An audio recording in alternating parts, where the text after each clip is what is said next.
Hey, Fox. Hey, Steve. How you doing? I'm good, despite the world ending. Well, you know what happens at the end of the world in Vampire Hunter D?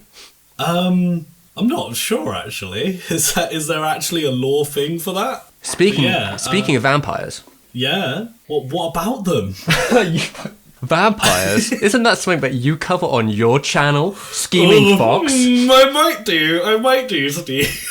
I might make videos about the series Castlevania. Basically, my entire channel, save for a handful of videos, has effectively been me doing a series called Legacy of Egavania. Is there another person that perhaps is in that series who's in this call right now? Yeah, that's right. My cat, Terra. Fuck. I think our channels, in a way, are quite connected. Linked. In a way that Vampire Hunter D and Castlevania is quite connected. Yeah, I guess it fell quite naturally for this to happen. So I was going to say, yeah, Fox here, technically a long-time friend of the show, and also we share a Discord that you can get to through our Patreons, at patreon.com/STEVEM with 5 M's. Yeah, or patreon.com/SchemingFox.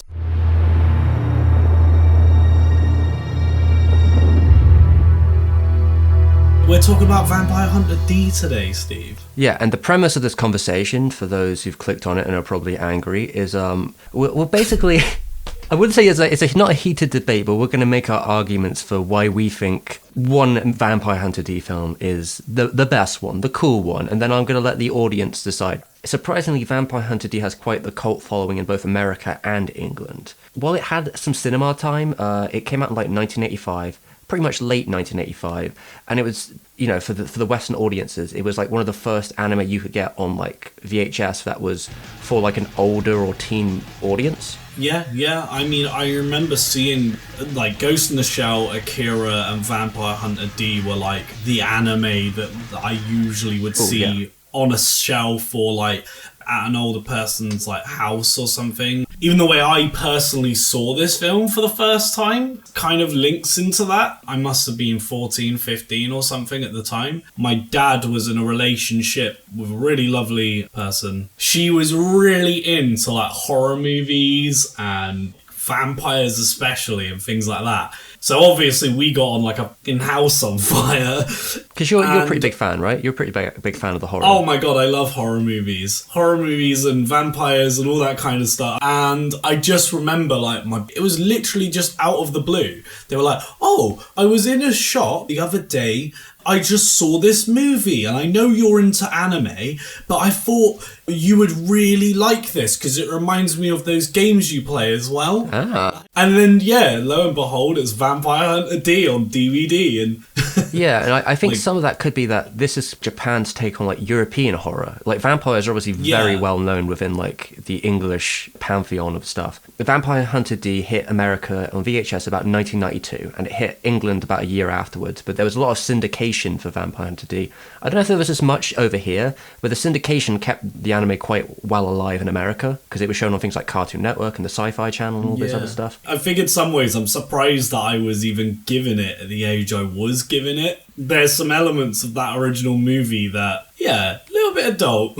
Just a tad, right? I actually remember watching this film with some friends, and I watched it in, I guess, probably the peak way I'd expect to watch this. I was probably about the age you were, maybe 15 or 16, and my friends invited me around their house, and there was like a small CRT, and we put this DVD in there, which had a very awkward original dub, and we just sat down and watched it, and it was like, okay. I like that kind of like magical sort of aura to it in a way, right? Where it's like, oh yeah, do you want to see this movie? It's fucking weird, basically.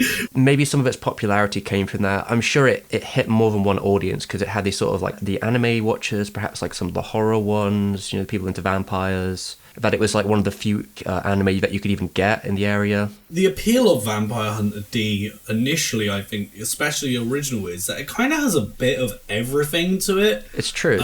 All wrapped around in that kind of 80s anime aesthetic. Like, I think the description that the gave it was that it's a dark future science fiction romance. It's pretty close to that along the lines, I guess. You know, we're talking about basically like a wandering Ronin gunslinging vampire. Yeah, he's like the Ronin or like the cowboy that rolls into town, right? That is D as a character. He's almost in a way like a vampire anime, like Man with No Name. D himself being like that makes him very easy to appeal to for Western audiences. A lot of people just like that kind of archetype. The lone wandering stranger that just rolls in and just clears all the town's problems and then just buggers off again. It's something that they know. Yeah. Your first shot is obviously very classical, like you've got this sort of red sky, you have the castle. I was going to say this, the first time rewatching it again really took me back, because the thing I always sort of distinctly remember, there are other bits, but one of the things I distinctly remember is just putting the film on really late at night and just seeing that castle in the foreground with the two moons and that big red sky in the back. It's just a really fucking cool image. It screams Castlevania. There's no way that wasn't some kind of heavy influencer. Because most of those games begin with the moon hitting the light, and you've got this castle that's sort of in the distance. I find it interesting as well when I rewatched it. Doris actually has a whip. Yeah, which I also feel is maybe it's pretty on the nose. They just took on. Yeah, and of course, Dee himself is very reminiscent of another half Dampier sort of character with a regal, quiet demeanour.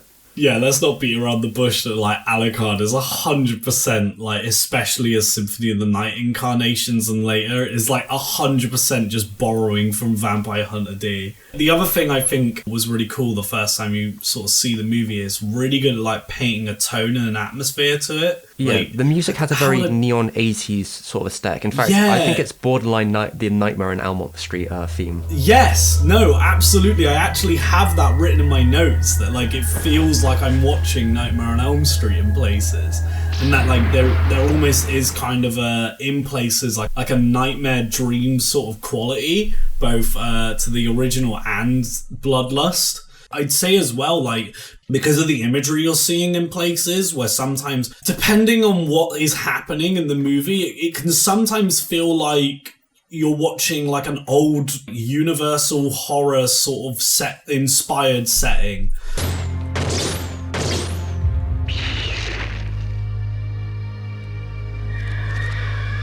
Stuff, it just looks like the time period's way in the past, but then the other moment you'll see them using guns or a robot horse, or there'll be that there's that bit that bit with the town where it's at night and there's all the neon lights and stuff like that, and it kind of has a bit of everything. So I feel like the music's really on brand to kind of, at points when it's feeling a bit more old time period, the music's almost to remind you that you are actually in the future. Yeah, I think that first shot is actually one of the most pivotal points of that, because not only is it a very old image, it's that the music is modern. Two Moons perhaps kind of gives you this as another world, but also pulls back to the past at the same time. So it's giving you those imagery points all at once to give you what the area of tone is. Another thing as well I took right away is the world that they live in just is the harshest hellscape you could possibly think of. There's random clouds that are just eating their livestock. Yeah, oh my god, you just see this sheep just get ripped to pieces basically, and you're holy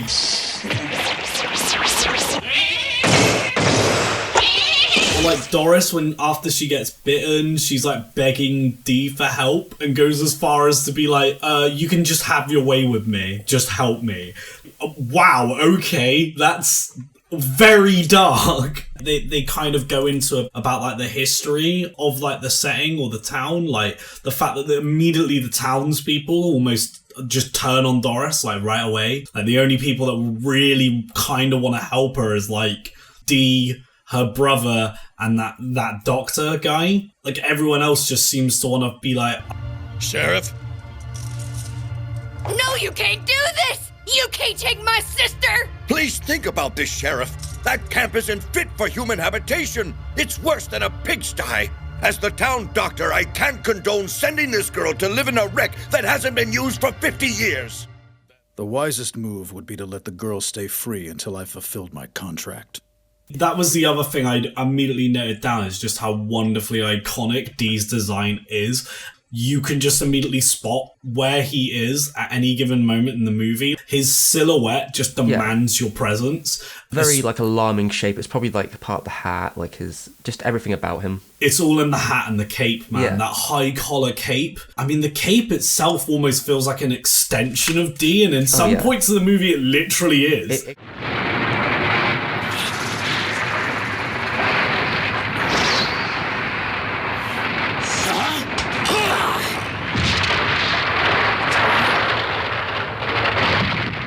That's another thing that this movie did really well, is to kind of have, I guess, really striking senses of design. The Count looks excellent as well, and I think they kind of bait you a little bit because he almost purposely looks like a stereotypical, imagine what a Dracula-esque vampire would look like. A lot of the designs kind of stick really clearly in my mind, because you've also got his other henchman, the mutant.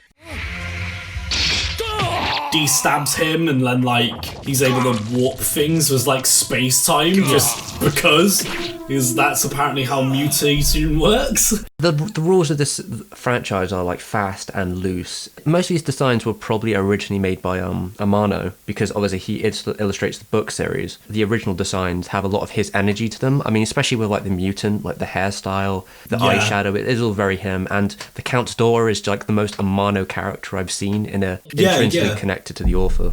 It's interesting as well, like thematically, like the merge of like science with like nature going on in this film as well. Gave me a lot of Final Fantasy VI vibes. I don't think it's a coincidence that Amano's going to stick with what he's good at. Although it's maybe, I think, to a more modern eye, it's not like this luxurious film like what its sequel might look. I think it has really strong, bold design to it that wins you over. I would say that the film is very ambitious with its timeline. I mean, you might, because the director of this OVA was also the director of Fist of the North Star. I thought so, because I have it in my notes as well that there is a Fist of the North Star like feel to this. So that doesn't surprise me too much that it's the same director.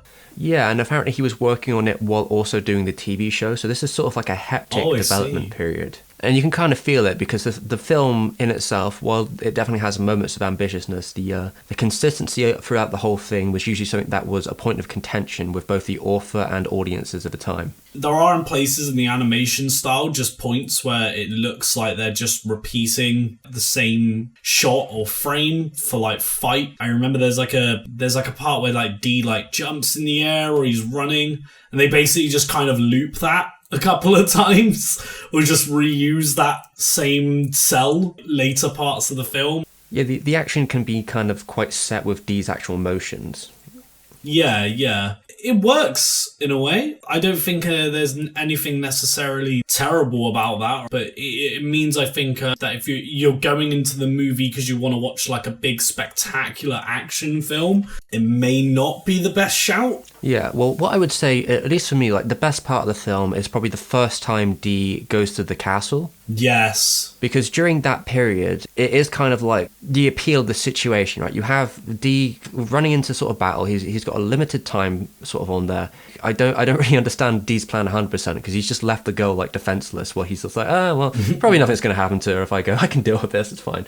Go back to your master and tell him this. You are but transient guests on this planet, fated to return to the darkness. D is quite the Chad in this movie, to be fair. He's got that Chad energy running through it. Well, I don't know if you've ever read any of these novels that they're based on, right? But basically, every page of those novels is like a description of how beautiful D is and how he'll even make the most straight man gush at the instant wink of his eye. No, unfortunately, I've never actually gotten around to being able to read the novels. I've always wanted to, though. They're very pulp. The author of them obviously takes it in like a really extreme sense. I think another thing this film kind of gets right that I sort of noted, there's a lot of playing up about D's humanity and whether he's really like a character that the other characters should even trust or believe in. One of the things I think this film does a great job of visually to show that is the first time you actually see Dee's eyes is when he starts talking in that opening section, or he always has the hat over his eyes. I noticed it a couple of other times that he'll be in a situation where characters will just be like, well, who the hell's this guy that's like strode in, or like, you know, well, we can't. When he speaks, he demands almost everyone else's presence immediately. Like everyone just shuts up and pays attention to him. But you almost always, whenever he starts talking, especially to other human characters, you then see his eyes, which I feel like is supposed to be the film's way of being like, oh, see, he's a human. Well, what I noticed in this film especially, like with his design, is that it has a bit more of a human tone to it. Like his skin color is a little bit more human. He has these big blue eyes. There are just generally cuts where he could just be like any guy to a degree. There's sort of not that separation. Besides him in his outfit, which is like a little bit overcolored for my liking in this one, in terms of like he has this weird red jewel on his helmet and he's got these different pieces. It looks like he's wearing like cyber armor or something. He's he's got that like at the ends of his cape as well. You see like tile pattern thing going on at the bottom of his cape, which is kind of interesting. Because there's definitely points where Dee's like character is just a cape, which why I say he's kind of an extension. I think I do like the way he looks in this movie quite a bit still. I think it can work very well at moments because when he's covered in shadow, I think that's probably when he's looking best. Yeah, he always looks... Yeah, because there's that bit when he just takes his hat off and stuff, and chilling and, like, talking with them about, like, what his plan's going to be or things like that in the farm. And that part particularly, I'm like, oh. You sort of visually look at him and you go, oh. Because now like you say, without the hat or without sort of the other elements to him, when he's removed his... You're like, oh, he's just kind of a guy now in some cool Amano space armor. What I would say about D, I think this is where this film starts this sort of concept with D in terms of like him fighting with the incarnal desires of being a vampire. I think this is like what you would see in most vampire fiction, right? That because he is a Dampier, and the core dynamic with D is that he is constantly in limbo between these humans that don't necessarily trust him and the vampires that see him as like a traitor. There's a moment, I think, with Doris where she says something along the lines of, nobody can fight forever, and I was thinking that you and I could go someplace and... That's not possible. But... I would only bring you pain and suffering. You know, his carnal desire is, well, this is a free pass, but he ultimately has to decide against it because it is a constant fight. And that sort of lonely internal sadness to D is, you know, the vampire mythos in a nutshell. There's a lot of moments and things where he kind of sees the action of him biting someone or drinking blood as like him almost failing himself at that point. Especially, let's go back to the castle, right? His fight with Medusa, like best animation. That castle's just full of these unique monsters that are getting squished and blown up. And yeah, they all just look cool as shit.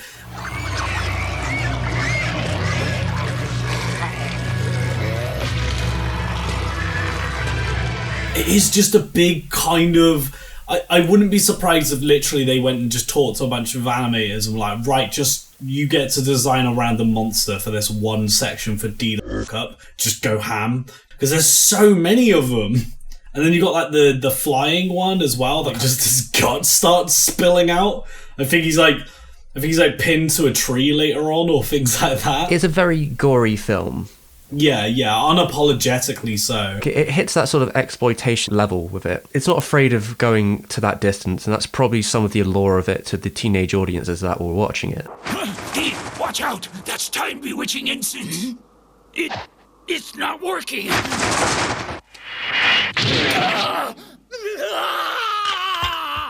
The thing with D, I suppose, that kind of gives him that contrast, and this is probably very Western, right? That he has the talking hand. And he's not that much in this film, but there are just like moments where he kind of gives you a pocket into what D's mind is like. Yeah, see, I really love the talking hand in this movie, because I think the phrasing would be less is more. Of course she did offer you her body, didn't she?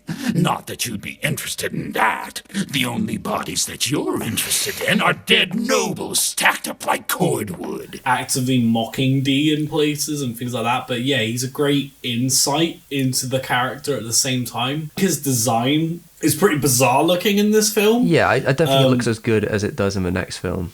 for sure. That there's something about it that's a little bit off. There are like moments where the hand is more pivotal here, because this is probably where, like, I think some of the structure of this film is a little bit contrived with its up and downness. There's a very straightforward story, but there are a couple situations within it which are a little bit, like, back and forth. They kidnap the girl, like, once, and then they do it, like, twice, but then there's sort of, like, a midway between it, and then they take the boy as well. It's very up and down. Like, I don't know if it was necessary as... they could have just kidnapped her once and left her in the castle. It's fine. It doesn't have to be this back and forth between maybe not, and then Dee dies for a bit, but he doesn't because his hand, I guess. Well, the idea I thought with the hand part when he dies is that it was sort of a way of showing, oh, okay, this is what his hand is supposed to be able to do. Yeah, I think that perhaps because he's supposed to be a parasite, so I imagine the idea is that, like, Dee would have died if it wasn't for the hand in that context who's trying to, like, resurrect him. Like, on that point that you were saying with sort of the structure, it is very strange that it is really simple. It's so simple. And I need to show you something. This is... It's the kiss of a powerful noble.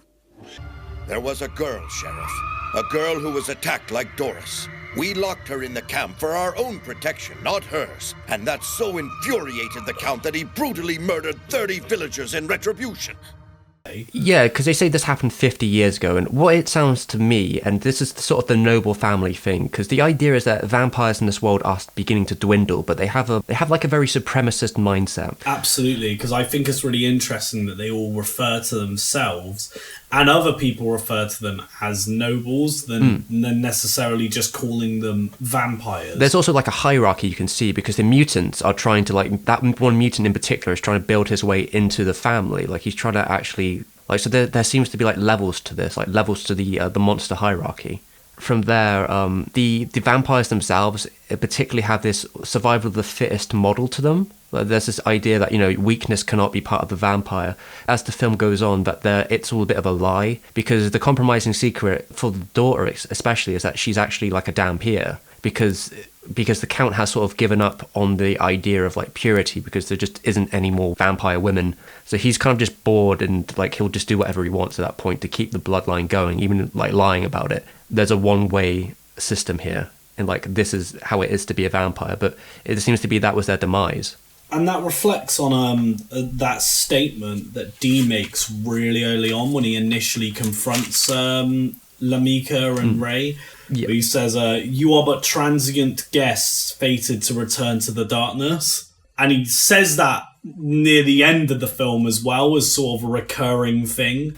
What really gets me at the end, I think, specifically, because you kind of get the impression that as the film goes by, like, the daughter of the Count isn't necessarily as malicious as her father. She's kind of more of a pawn in his scheme. And I think her finding out about, like, how he lied to her and how he's going against what she thinks is the best interest of their family, changing her tone a bit. But in the end, she still chooses to die with the castle than rather trying to, like, live on like Dee would, like, in between those worlds. She still chooses, her loyalties were the thing that ultimately left her to, like, die. There is sort of this idea that I think maybe there's a part of it where she sees what Dee is saying earlier on in the film.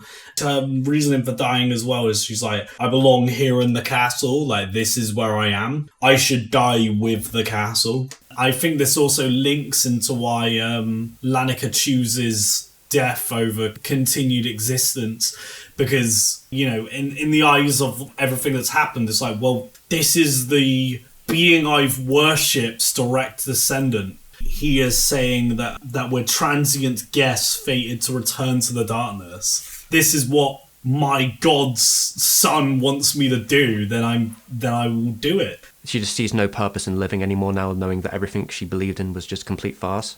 It does seem like in this franchise that castles are, like, intrinsically connected with their hosts. They act like almost like a living creature, which perhaps maybe also leads into the Castlevania sort of strange system with the castle as well, because they always collapse as soon as Dracula dies. Yeah. They sort of make a point as well in the movie of being like, oh, the castle suddenly lit up 2 years ago, which so kind of implies that Lee, like, awoke at that point. That he was probably just, like, chilling and then he just woke up.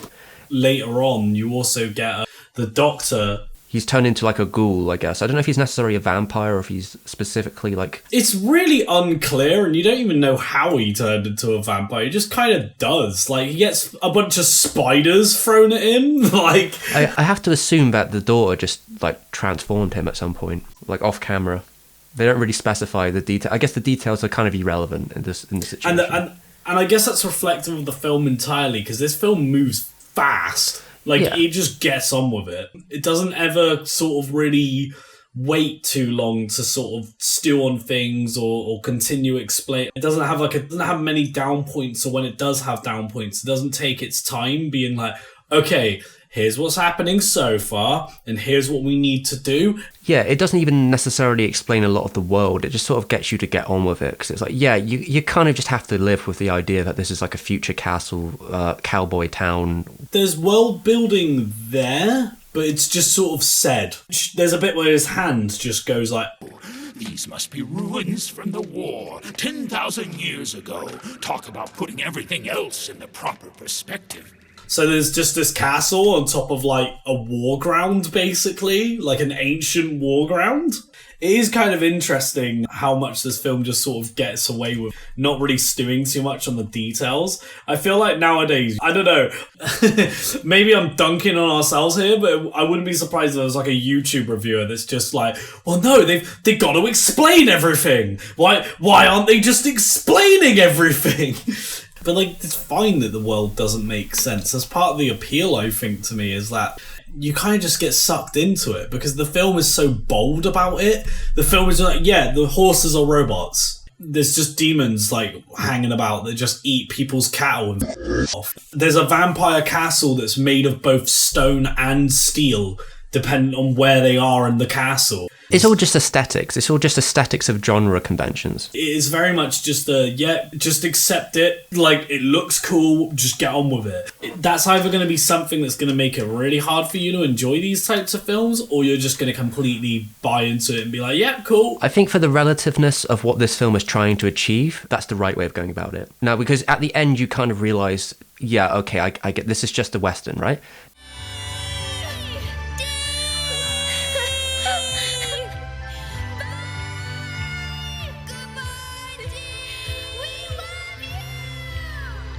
I think the core appeal of the original Vampire Hunter D, which is, there's like a really ambient, dreamlike, surreal feeling to the entire film that like carries on throughout for me. The story, I think, in places is a lot easier to follow, and in that sense makes it a bit easier to appeal to. I really, really enjoy sort of variety of like weird just designs as well of like the creatures that D fights and the overall setting.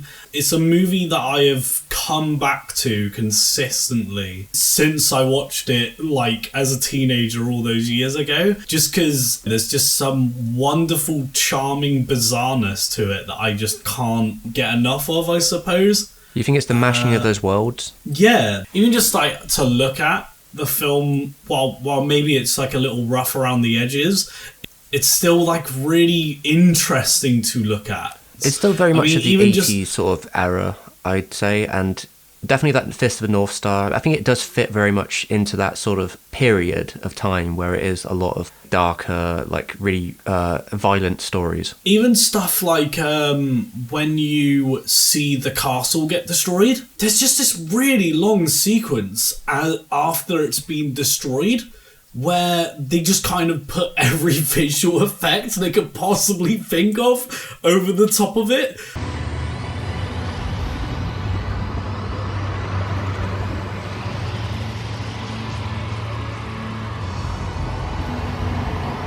While you're watching that, you do just kind of feel like you're watching like a weird trippy dream in a way. That is just super appealing to me for some reason. I don't know, it's a cool film. I think it's got really solid characters to it. We didn't even mention guys like, that Greco guy? And is basically just like the opposite of D.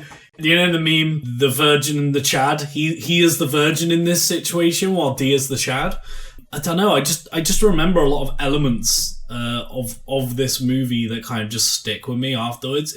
And by the end of the film, you just feel like you've been on a really charming gothic adventure. How do you feel about Doris? She's interesting because she's definitely in places like an incredibly typical damsel in distress character that I think was pretty common for the time, but there's also still that sort of feisty, no-nonsense independence to her in places. I'm willing to overlook all our unfortunate past history. And all you have to do is... There's a lot of points as well where she's like, nah, I'm going to help fight this thing or mess people up and these kinds of things. So while I'd still say she's a very tropey damsel in distress type character, she does enough things to sort of not entirely be in that mold. There is one particular scene I remember in terms of like when she... If anything happens to them, I swear I'll bite my tongue and kill myself! The Count did instruct me to bring you in intact and unharmed, so I accept your terms. But she's just... Because that bit... I'll tell you what I wrote in my notes for that bit. This girl is f***ing hardcore.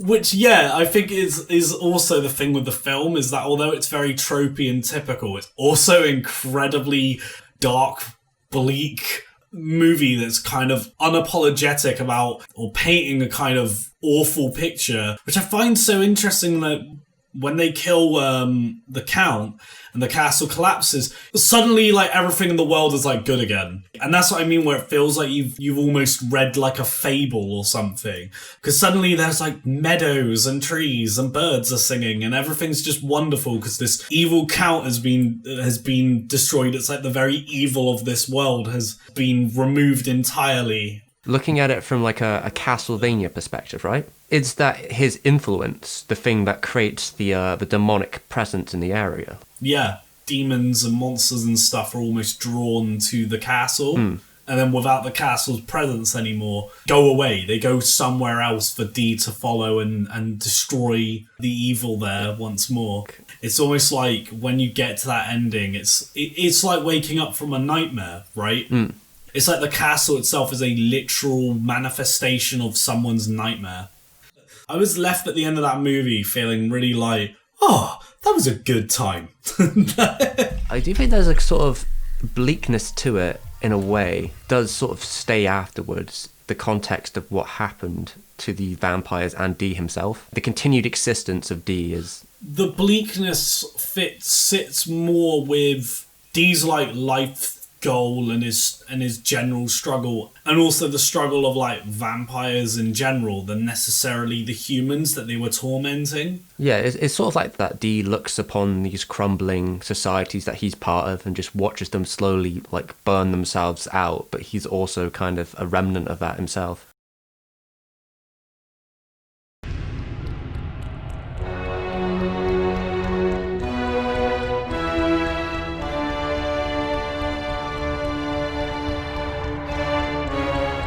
Bloodlust began around 97. There was this idea. I think Madhouse was looking to buy some Vampire Hunter D's, the branding, I believe. It was something along those lines.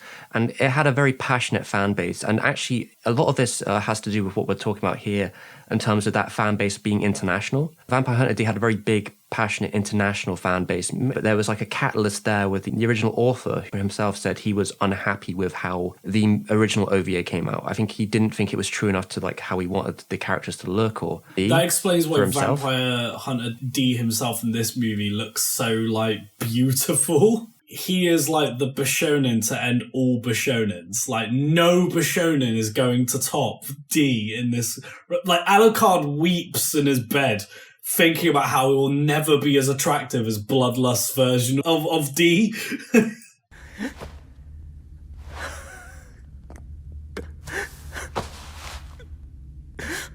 I think it had like about a 3-year development period, and it was mainly made for Americans. I definitely knew that it was being made for America. Not necessarily just Americans, but I think they were the first on market they were looking at, because you had the original book writer happened to have worked with Madhouse, as I've done in my Madhouse series. Check out my Madhouse series. He'd worked with Kawajiri several times before, mainly 1 or 2 movies, and specifically the writer was very happy with what Kawajiri had done with his work, basically to the point where he gave Kawajiri free rein to do whatever he wants with the story. The American production was actually dubbed in English first as well. So like all these voice actors we have, the voice cast does a really good job for what it is. I mean, it is the original dub, so like if we're going on original intention, the dub is the correct way to watch it.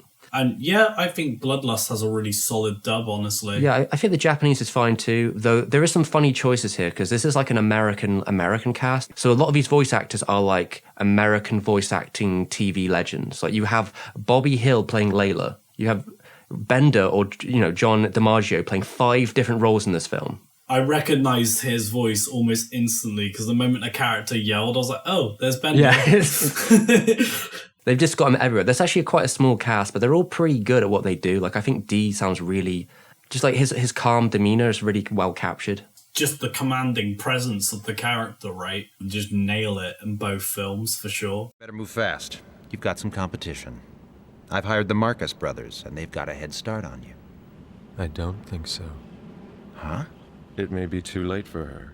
This one is based on book 3 in the series. So we're skipping a little bit of detail here. We're going straight into this third sort of idea. The first thing I really want to say about like Bloodlust specifically is that without Vampire Hunter D, the first film, this one doesn't exist. So like they are kind of like marriage. There is a continued narrative of what it's building on. Yeah, and there's a lot of elements in this film as well that feel like direct nods or reactions to the original film. Things like the character Layla, I would say, kind of reminds me a bit like the relationship of Doris and Dee. They've lent more into being like, okay, well, people are going to remember this type of character, so we'll have a character like that, but we're going to do our own spin on it and twist how that character is. She does exist in the novels, so but there is obviously differences to the way they've done it. In fact, what I'd like to say about Layla is I think she's actually my favourite one of these, what I would probably call the Kawajiri girls.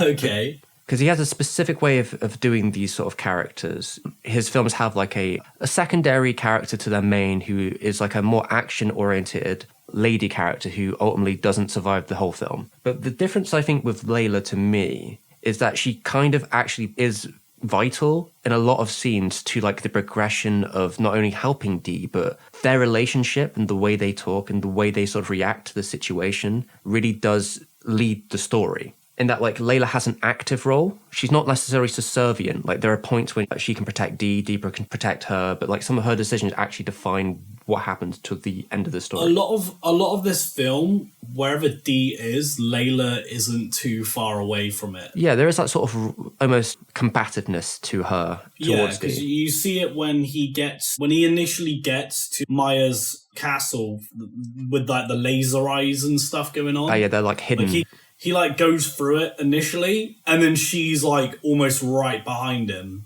He kind of just wheels in like mad, and then she really she's got balls. I'll give her that. Like, oh yeah. She's like I say, like we were talking about Doris as being a bit feisty. This is like turned to 11. Layla gives like.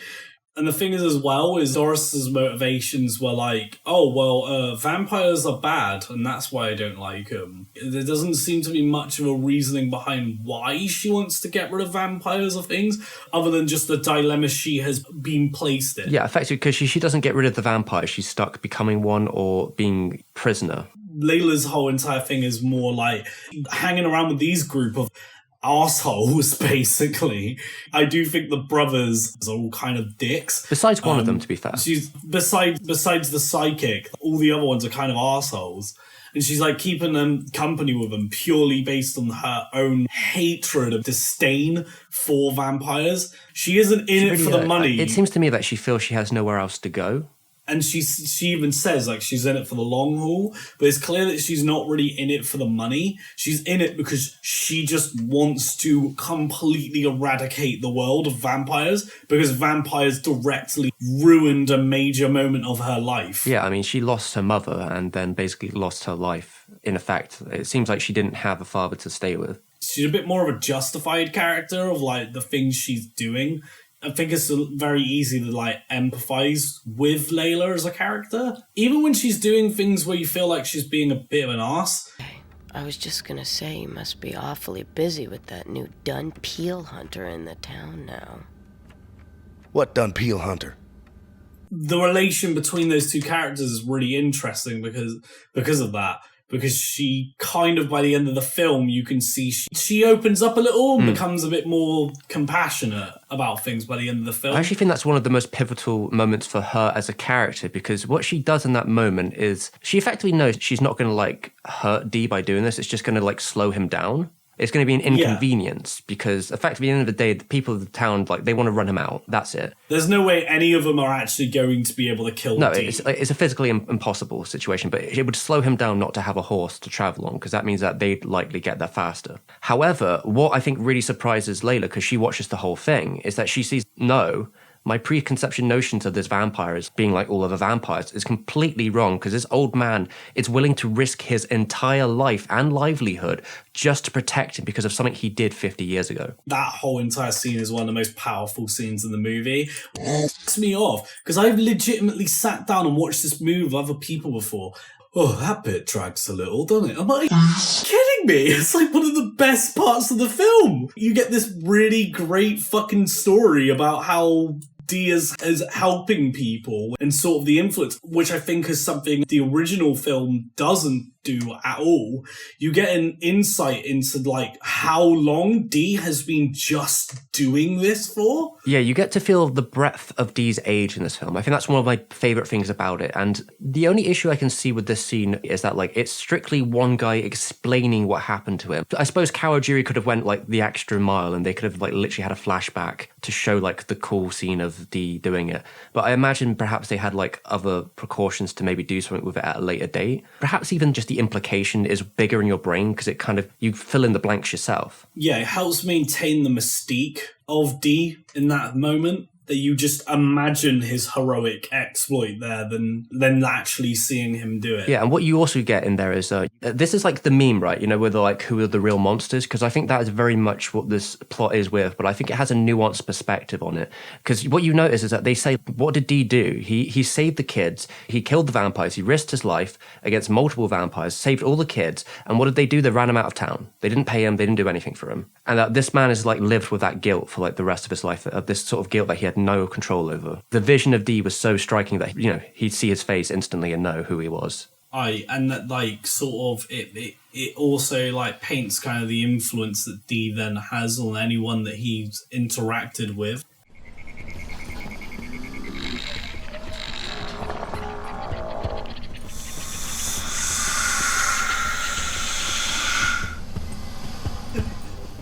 Yes, this time around, there are elements to his design which I do think are more fitting and also quite unique. One of the things the director said, who was Kawajiri, I think he said one of the newer films that he was interested in was Underworld. I see. And if you look at how Dee looks in terms of like Dee's style, now of course it's based on an original pictures, but I think that there is an element of like that more leather-clad vampire of the cyberpunk world to his sort of design lingo. They sort of play around with his skin tone a bit more on this one, because at points he has just straight up blue looking skin. Eyes as well. His eyes have this is actually a point I really want to get at, about like Amano and in anime, right? Because Amano's designs have been featured in many, many anime. In fact, he got his start in the industry like at 16, working at Tatsunoko, right?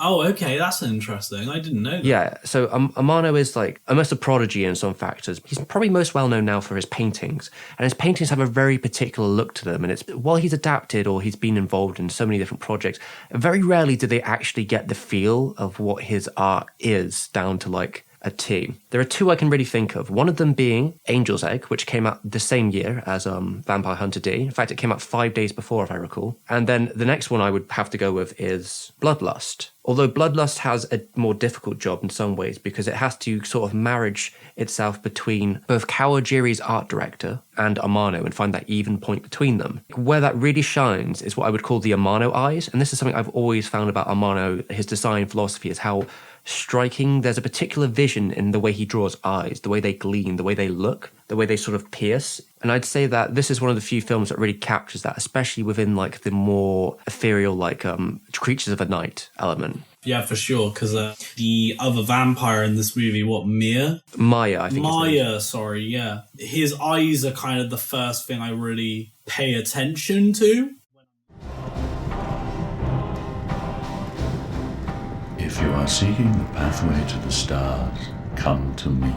I pray for your safe arrival. At this current point, I have watched all of Kawajiri's major films. There's some OVAs and other stuff I haven't seen, but as from like his film career, you see this like trajectory for him. And this to me is probably my favorite film that he's made, because I think it is the culmination of a lot of the things that he's been working on his whole entire career coming together in like one film. And that includes, I think, specifically just like how it tells its story, like the action. If I was to begin at scene 1, right?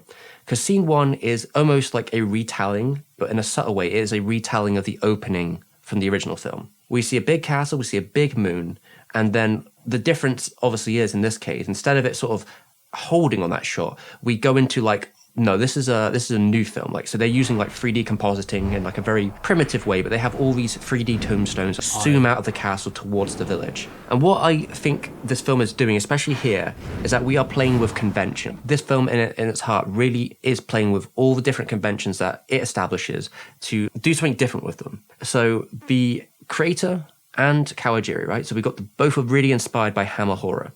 In particularly, I think it's called Horror of Dracula. Here we go.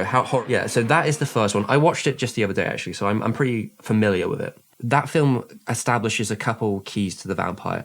And it's something you could probably see in most films, but in particular, that film is really well known for having, I guess, it has a scene where Dracula literally steals women. He comes in through the window, grabs a woman, basically goes off. There's a couple scenes like that in the film, and that is the exact thing we're doing in this first scene. But they're kind of really pushing it to like the limit here. Not only do we see the castle, so we understand where he's coming from, we go to the town, and they use a bit of world building here, which only comes to mean more to me. It's cool to see all the crucifixes, right, all over the town. The first time I watched the film, I had to just assume that was like an aesthetic thing, like they were doing it because it looks cool when you do the pan zoom. But then I realized, looking through what the film is trying to do, that this is a town that lives next to a vampire castle, right? They're all there to repel the spirits of the night. And then next we see there's running water. So this is another factor we have in here, that like in apparently the folklore, and this is something established in the second horror film, vampires cannot cross streams of water, fresh water. They can't cross running water is one of the mythos for sure. And you know what? That's really interesting. I watched Bloodlust twice and I didn't even think about that shot of running water. That's quite interesting. So next step, we see the reaction of like the dogs and hounds, right? So the idea that, you know, when there are dark or possessive creatures there, that like the creatures around already know that's coming before like the humans do, like they can sense it or whatever it be. Next step, and this one is actually quite subtle, but in Horror of Dracula, one of the key things they do, Dr. Van Helsing says you should keep garlic flowers towards the window. The idea of fresh flowers, something that the vampires won't get close to. The first thing you see when you go into the window is that the flowers crumble. Yeah, so like, they wilt and die almost instantaneously. The concept is that, I mean, the family already know that there's probably something going on here. So it seems like perhaps they are trying to like, it's a mixture between fending off and that he just is like death incarnate, because he also smashes a window, which is just like superstition. Yeah, but all this stuff happens without any text. Like it's just giving you this sort of like foreboding concept that like the person that is coming, as we see them, the Arbiter of Darkness, he's a classic vampire.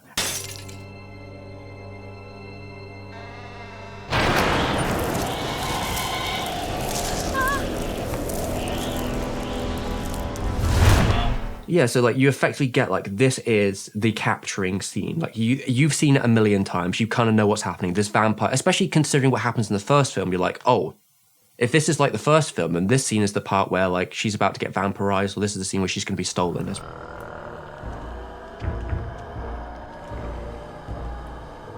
Lots of company. This is very much more a gothic film in its entirety. Yeah, the soundtrack is a lot more sort of orchestrated, classical gothic feel to it than the weird sort of Elm Street synth that's going on in the 85 version. Now that's probably intentional as well, because like I said, the composer and all the dubbing stuff was all done in California. So, like, they had a, like, you know, American composer doing the music. Yeah, which is really interesting because, like, yeah, there is a lot more of that. I guess if we were to go back onto the topic of the first movie in comparison, the first movie really does feel all-encompassing Japanese film. Whereas Bloodlust does feel like a merging of styles and cultures in that way. The only thing that would really tell you immediately, oh, this isn't a Japanese film is more just the style of the animation, the way characters look. And even then, at points, it would still look very Western in places. there's a partial intention to it because it's still written and directed and animated in the Japanese market. I think it's more just that Kawajiri has a way of like appealing to American like audiences or just like general international audiences in like his style. And I think this film kind of pulls back on some of the elements that perhaps would be seemed a little bit more unsightly in his other films. Like it kind of definitely pulls back on like the exploitation elements. Its violence isn't actually as harsh either. It's definitely more of like a thoughtful version of that idea. I guess we didn't mention it. Man, like the original film is a bit too much with the fan service side of things, right? Doctor, what are you doing? Fucking real. Like, the first time rewatching the movie, I was like, really? That was like super necessary that we just got like her boob hanging out at the same time? Like, why? Whereas, Bloodlust definitely doesn't do anything like that, really. Yeah, the original novel, from what I understand, is a lot more exploitative in areas, especially with the character Layla and her brothers. Kawajiri probably made the better move to try and pull it back, especially if you're going for like a more general audience in America. Even though it was kind of a limited release, it's probably best to like play to the strengths of the story, remove the parts that aren't as like necessary. I can't think of a moment where in Bloodlust where I was like, you know what would really elevate this scene? If someone's tits just popped out. I'm sure it would elevate the scene for some folks, but yeah, I mean it could work. I mean, it's not like there isn't anything in this film like that. Like it certainly has its elements of that. They're just more like diegetically built into the film. Yeah, this film still like definitely goes hard for sure. It's just maybe a bit more classy about it in places. Yeah, it probably is the classiest of like the Kawajiri movie franchises from what I've... Yeah, probably. I'd say that.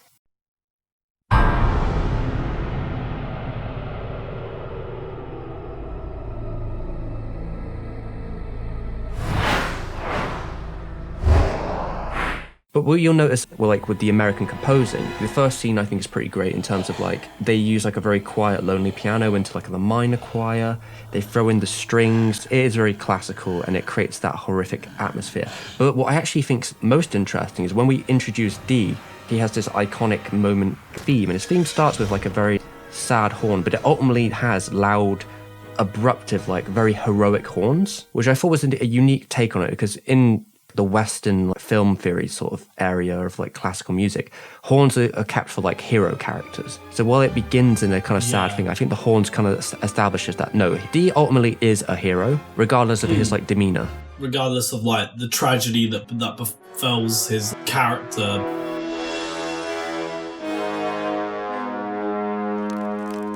I mean, it's what I was saying earlier as well about like everything that makes D iconic looking, right? He grabs the arrow and then you've got like not only sort of the hat is still like this iconic looking piece to his design, but also the way the cape flares up as if it's an extension of D as a person. Like, yeah, and it may well be. It may well be his wings, technically. Yeah, and that's what's so cool about it. Again, they use that in places in the first movie. In this moment in Bloodlust, like, yeah, you feel like, oh my god, here's like this dark savior, this monster of a man. I'd say that's after like a very strong intro in terms of visual language. This is what I'd probably say is kind of like these peak Madhouse years, because they have like Metropolis coming out very close. Like these are some of like the finest moments and one of the, at its time, in its peak, like Madhouse was one of the best studios in Japan. They did some of the greatest work, and this film is like the pinnacle of their cell production era.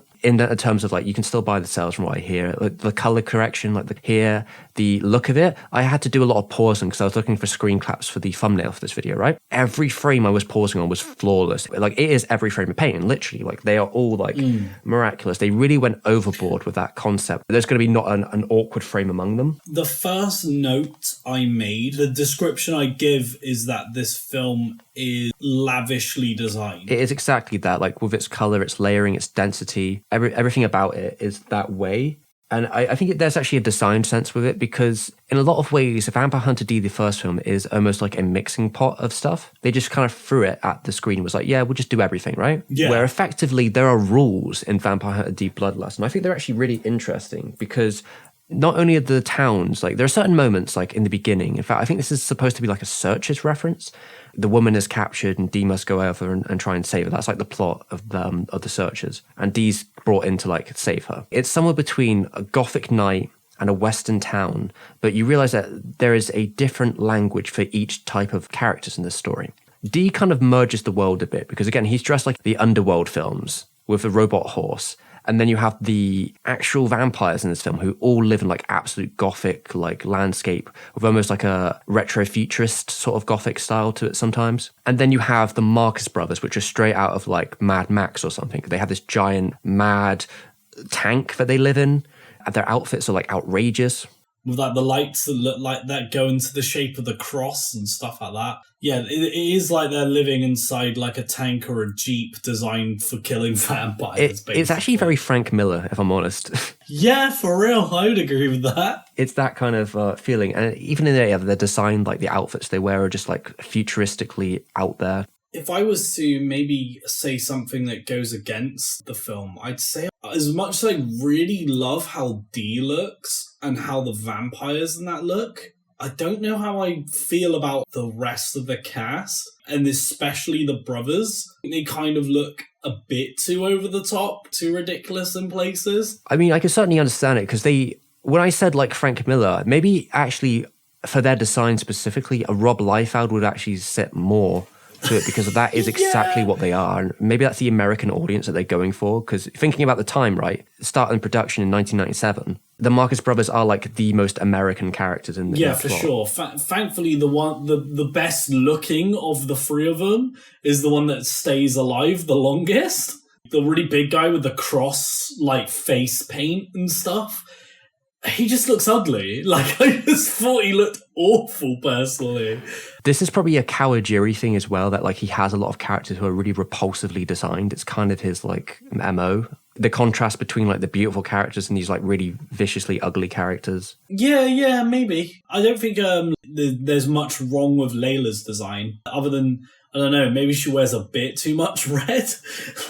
She's straight out of, like, the futuristic cyberpunk film that doesn't exist. Yeah, basically. This film, I'd say the world is a lot bigger, and that comes in multiple ways, right? Effectively, first we have that there are a lot of settings in this film, and you could take that as like, maybe some would say like, well, it would be better if it was more simple. I kind of like the road trip element to it, because you're going from like the small Gothic town, the western area, the undead village, into this desert, which is from Dune, the forests. Then we have the actual monster town, which I think is one of the most unique aspects of this film, because this film is really interested in what the first film did, but it has a little bit more exposition into like, this is the world they live in. Stuff like there being a town which is full of monsters and a society that are built to defend vampires. It's like a really unique concept that the film just sort of like throws out there as like, yeah, this is a thing that exists. And everyone's like, yeah, Barbaros, that's the place. There must be another way.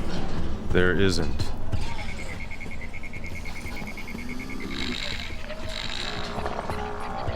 It's good that they don't just stay in one place, because if you want that kind of story, you can just watch the first film. Because this film is effectively so dense in its like backgrounds, in its characters, in its action.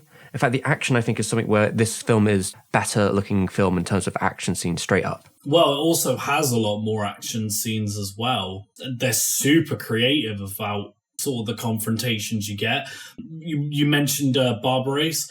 You've got like the shadow guy that like just kills one of them with his shadow like right away. That's cool as hell, just like visually to look at. The shapeshifter as well is a super interesting fight and character, because you got the bit where she messes the tank up first. Yeah, and then you've got her in the forest later on, and it's kind of interesting that both the characters have to fight her in different circumstances in different ways. Even the way she goes out is really cool. Oh yeah, I actually have a curiousness to that, because I do wonder, like, in terms of that scene, where did the lightning come from? Was that Dee? Can Dee shoot lightning? Because there seems to be something connected with vampires and lightning later on. And this is where there is, in some places, maybe a little bit of a feeling of disjointedness, where there will be moments where you're like, wait, hang on. Wait, what? There's just a lightning bolt that just strikes her? That was very convenient. Or there's another moment where they're on the carriage and it's the middle of the day. I am D, a hunter. And then, like, D is just there. Like, D is just there. Oh, okay. Like, and I see no issue with it, because I'd rather the movie just move fast. But I think for some people, I mean, the first time I initially watched Bloodlust again, I was watching it quite late at night, and I nodded off in places just because I was tired.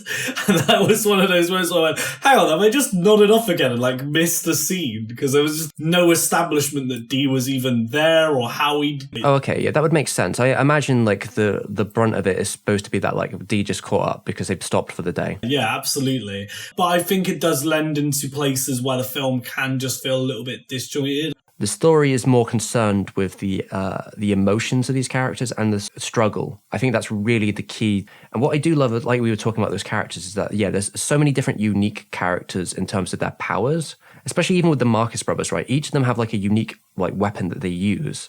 Yeah, the most interesting member probably being the fourth one, like the sickly brother who has the ability to turn into an Amano drawing. What I like about that is that every time he turns into it, he's like got this weird, like, sort of expression on his face, almost like he's in a state of, like, ecstasy or something. I think that's the thing with both these movies. It's one of those things where it's just like it looks cool, just accept it. Like, which maybe isn't the best critique I could give in the world, but it will help you sleep at night easier. Well, I think they have it's almost like a Japanese rule. I think they call it the rule of cool, right? These things don't necessarily matter besides the aesthetic of it, because we're already dealing with a future setting with vampires and werewolves and all this other stuff going on. Stuff that's like absurdity, so, like, it doesn't matter.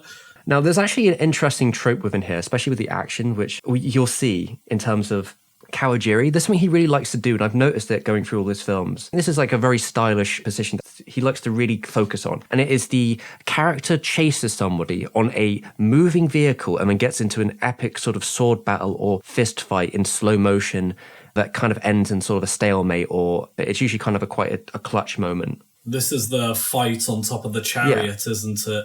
Yeah, that's a really, really cool part of the film. That's one of the things I actually remembered before rewatching Bloodlust. She's here by her own choice, Dunpeel. So unless you're the kind of man who would take a woman against her will for the money in it, and I'm sure it's a lot, I suggest you save your sorry ass now. They kind of challenge, like, not only Layla's perceptions of vampires, but also even Dee's perception of vampires at this point. Yeah, because the only reason he stops fighting is that he hears Charlotte scream out. And that was his, like, wait a minute. Yes. Okay, so is he actually telling the truth? Because obviously Dee's a man that's, like, thousands of years old, maybe 10,000 years old or whatever, and he's been dealing with vampires that whole time. He knows how this goes. He understands the tropes as well as we do. This is what vampires do. They steal maidens. It's like their bread and butter. The major thing about this film is there's, like, 4 characters that are, like, the cornerstones of it. And that would be Layla, Maya, Dee, and Charlotte. I think they all kind of have a connected sort of theory here. When the last vampire is extinct, who will mourn our passing? Will she? He is very much aware of the reputation of vampires, the reputation of their legacy and what it is to be loved and, like, what it is to want to escape that feeling. And all these characters seem to have that weight on them, right? They all are very, like, in pain and lonely. Those 4 characters in specific all kind of feel the same way. You've got that scene as well with Layla where she makes, like, that bet with Dee. Since we're both in it for the long haul, whoever dies first, the other one can come and bring flowers to their grave. How's that? It's the rain. It makes me sentimental. Layla's sort of saying to herself that the business she's in is also, like, a lonely business. Yeah, because she effectively doesn't think anyone's going to come to her funeral. And I mean, she'd technically be correct, right? Because the only people who would be the brothers, and they'd probably die with her. They'd either die with her or they wouldn't even carry her body. I mean, effectively, none of the other brothers seem to mourn the loss of the other ones. They don't exactly bury them or anything, but I recall. Yeah, I mean, the main brother gets, like, upset at the deaths of his comrades. We got to take the body with us. We've got to give him a proper burial. Oh, he's dead. I'm really sad about this. You bastard, I'll kill you. And then they kind of just move on. We've got 4 characters who are all kind of on the same path of that they're trying to fight against their expectations. Because obviously Dee is always fighting against expectations. This film, more than the original, probably really highlights how untrusting and, like, lonely his existence is. just by the fact of like, yeah, nobody trusts Dees. The vampires don't trust Dees. Everyone, even people that like are actively asking for his help, will try to keep it like strictly business or try to keep a wide berth of him, right? The initial deal. That's just a down payment. You'll get the rest when you find her. But the whole time they've got people all around, like circling them with like guns ready or things like that. Yeah, like they don't trust Dee. Like they're hiring this man, but they don't trust him as far as they want to shoot him. Speaking of sun and heat, I know I don't need to remind you of your susceptibility. It's called heat syndrome, and the last time you ignored it, you almost... Don't worry. I can talk about Dee's handle, right? Because if I'm being honest, I think it's one of the weaker parts of Bloodlust. Looks great. The hand looks awesome. However, I wish he'd shut up. Because I feel like he just says irrelevant information at times. Sometimes I'm watching bits of the movie and I just want the scene to breathe, but then he's just talking.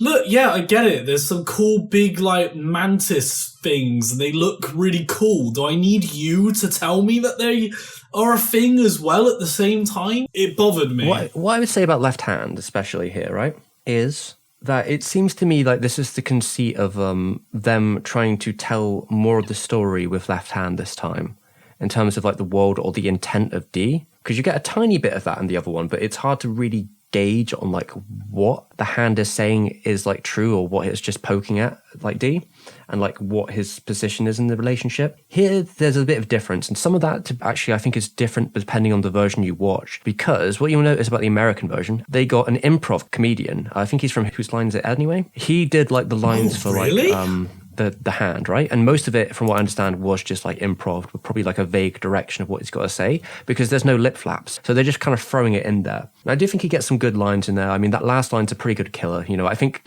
it was like his favorite. Well, that was nice. You're not so bad after all.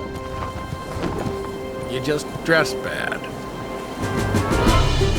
Yeah, see, like those bits I'm fine with, because it happens in the original. When the hand speaks, usually it actually has something to say, or like it's poking fun at Dee or things like that. But I just found in this movie there were just moments where he was saying things almost as if he was just, I don't know, maybe I got too annoyed about it, but there were points where I felt like I was being mocked. I was seen as like an idiot or something. If I had to guess, a lot of that is they're trying to establish it to an audience that doesn't know anything about this film. This seems to be like a trope that you'll see in a lot of these more Americanized animes, like Afro Samurai has it. The latest Highlander anime also used a very similar thing to like a much weaker degree. I do think there's some useful stuff with the hand here, especially when like he's talking about Layla. The hand knows how Dee feels like internally. They are linked in that terms. So there's bits where he's joking at Dee about like, she's bleeding pretty bad. I mean, she won't last long. It's a shame, really, to waste all that good blood. I mean, come on, admit it. The points you're naming where that are like line drops of things where it works are the bits I'm fine with. It's more there's just other points where I'm like, I'd rather the film just let itself breathe. That's my main beef with the hand. Perhaps is down to the dubbing situation. It's been too long since I saw the Japanese version. I only watched bits and pieces of it.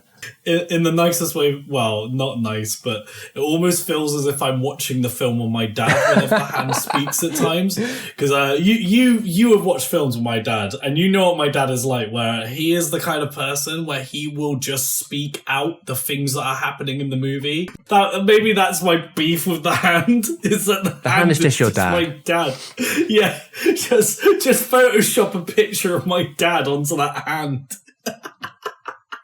Yeah, so relationships play a pretty big role in the film, obviously. It's like the relationship between the characters that's what sells a lot of the drama we're talking about, right? So like with the Marcus brothers, like they generally have a very tightly knit relationship, as we were saying, where Layla feels relatively part of like the camaraderie. So I was gonna say that this gets into like the real monster like concept, the idea of like what it is to be a monster, because a lot of this is about the tropes they're all going off, right? Dee gets controlled to be a monster. Layla feels like she has to live life as like this killer. Maya, obviously perceived as such, and Charlotte is looked at as like a damsel instead of someone who's actively taking control of her life. you know, you kind of notice that the people in this film, especially a lot of the humans, they're not very nice at all to anyone. Like it's a very individualist sort of society, right? With how they treated Dee in multiple situations, and how the Marcus brothers treat like Maya, especially like when they're put into this position where they actually do like track him down. And they're in a position of power over him. This is kind of where they really sell the point with Maya, that like he's willing to like die in the flames of sunlight with no power to try and protect Charlotte, even though it's like a really bad move. This scene's a great way of showing what's separating Layla from the pack, because Layla's looking on from a distance and she's almost like in shock. It's like in that moment she has that realization of like Maya isn't like every single other vampire. Yeah, and her brothers are being quite vindictive with it, especially. The Marcus brothers are like, what do you think about that idea? We get the money if she's dead or alive. Hey, you're right. Okay. They're just laughing their asses off at it. This like horrid scenario that's playing out in front of them is just purely hysterical. I'll give you 20 million. Just bring her back one way or the other.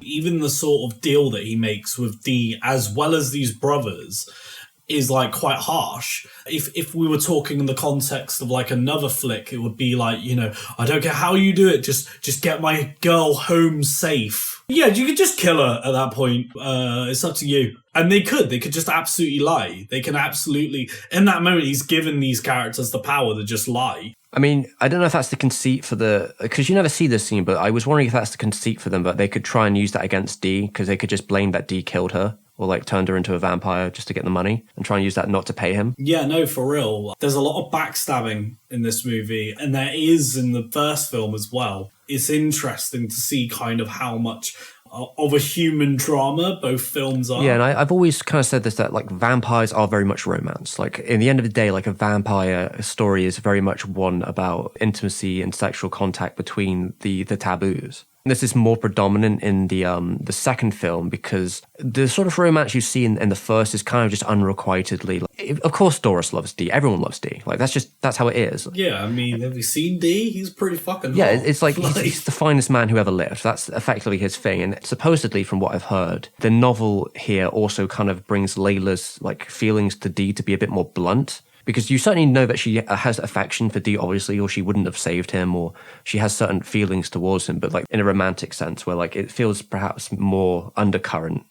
And also, I liked as well that the end of her story isn't her going, oh, I accept sort of, you know, I can accept like vampires in some capacity because Dee's just so hot. It's almost like a sunk cost fallacy, because they go all the way. They go all the way to suicide, effectively, because they know as soon as they go to Camilla's castle, there is really no way back. And like one of the oldest, most fierce vampires to ever live, one that has legends that go back centuries about how awful she is. And I guess the idea is that when you become so powerful as a vampire, you become like a corporeal spirit. Well, you can see as well, they paint this image. There seems to be like a physical form to her that's trying to exit like her coffin. She's already been killed in some capacity, and that this is all a trap for her to bring her physical form back. And this is actually a reference to the second Hammer horror film, because that's how they bring back Dracula in that one.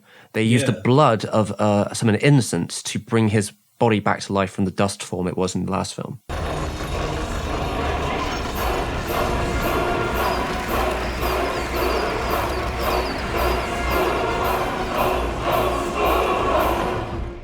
It's kind of obvious to a degree that like the Camilla stuff was not in the original book. It is a Kawajiri add-on. There is some usefulness to it.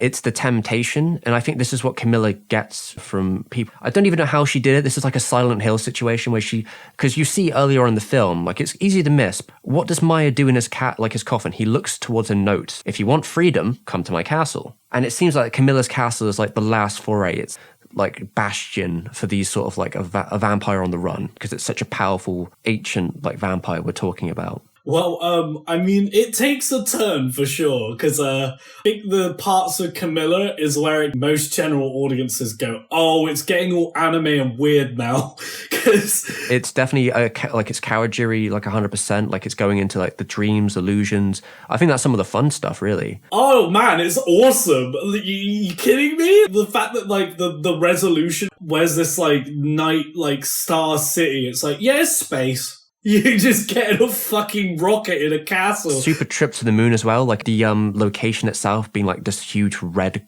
gothic castle is really interesting. Yeah, it's awesome. I honestly fucking think it's a great element of the plot that comes out of nowhere. More the issue with Camilla's inclusion is probably inclined with the fact that like she probably doesn't feel like she's necessarily needed, quotation marks. Yes, because what then happens is there's two conflicts to the major antagonist. Yeah, it does feel a little bit cheap in some ways with Charlotte, because it's like a... Camilla almost just feels like a sub-boss or some shit that's like played up to be the big bad at the end. And it's really fun, but then it's like when Dee kills her, it makes it feel like, oh, that's the climax of the movie. But then it's like, no, because we've got to also sort out all this stuff with Maya now and have the climax with Maya. It feels really tacked on. Like, it is a double issue with the film. It's a tiny bit longer than the other one. Maybe there would have been a way of doing it more graceful. I think what works the best here, Charlotte wants to live. She wants to be a night creature, but Maya absolutely 100% refuses. Why not? You don't know what it's like, Charlotte, to live forever in darkness eternal, forever thirsting for blood despite your best intention. This is the thing I think with Charlotte, she feels like she's not taken serious because she wants to be with Maya in every way. Like the idea of being human will effectively ultimately lead that she's a fragile being and can't be with Maya forever. And then with Maya's situation, he goes like, this isn't living. That's what Maya's perspective is. Like, to be an undead creature of the night is not living, because he must be old enough that he can control the sensations. I feel like the addition of Camilla in a way, like, and the fact that like she becomes like this antagonist for a couple of minutes in the movie as well, then hurts the uniqueness of the film's like core story. Again, Camilla's really fucking cool. All the stuff she does is cool, where the blood is like forming her physical form, and then she kind of like boils, and like that all like looks amazing and is just really cool imagery. In light of the story, it does kind of hurt Maya's role in places. Yeah, Camilla's role is again a little bit cheap because she just kills Charlotte. This is also different than the original plot from what I understand. I think that Charlotte kills herself after Maya dies. I think that's what the original plot is like. There's a lot of ways they could have done it. It's coulda, shoulda, woulda, I guess, at this point, 20 years later, right? Yeah. It's not to say that like Camilla's inclusion is bad. It's still a very cool movie with her inclusion. I actually think the best part of her is that she gets to dive within the mindset of each of these characters, and that sort of builds out a bit more of what they're talking about. Listen, Meyer, the woman says she wants to go back home. What does Maya fear the most in the world? It's that like Charlotte will reject him and she will go back to the human world. In a way, she then has no choice. It's like they do go to the world of the stars, so there's no going back. She can't ever leave him, effectively. So I think there is a fear in there to him. And then obviously with Layla... It's okay to cry. I know how you feel. It wasn't your fault. It wasn't. Yes, it was! And that's why she's spending so much time hunting these vampires. And now she's kind of at this position. Is this actually the life I want to live? Because she's getting to the sunk cost fallacy now where like everyone's dying. She's at like the complete peak's end of it. Like, what is this even to her anymore? It's like the ultimate confrontation with our own past. Right? Yeah, because she's seeing basically these two people that at this point, she pretty much is convinced they are in love to some degree. And that she's basically seeing all we're doing here is literally just tearing them apart, which is something that happened to me in the past. Dee has a really weird position in this because I think that Camilla was trying to find something that hit Dee, but she didn't actually hit the nail on the head.